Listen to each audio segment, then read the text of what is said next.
bouteilles de champagne, brandies pour célébrer une victoire tant espérée, à consommer avec modération bien sûr.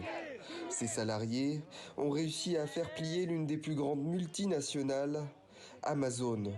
Ce vendredi, ils ont voté pour la création d'un syndicat, une première aux États-Unis.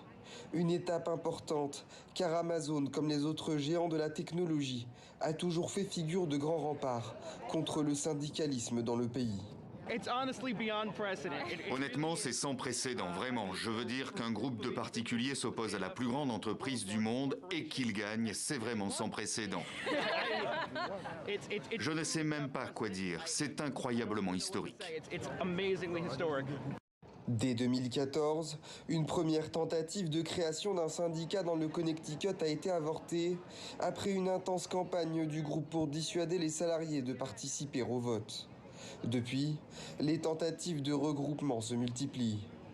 Une volonté révélatrice d'une tendance aux États-Unis. Depuis le début de la pandémie de coronavirus, le soutien aux syndicats a connu un renouveau. Plus de 65% des Américains approuvent désormais leur action, le plus haut taux d'approbation depuis plus de 2 décennies.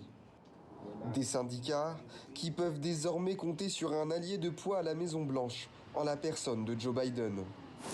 Le président est heureux que des salariés s'assurent d'être entendus pour les décisions importantes qui les concernent sur leur lieu de travail.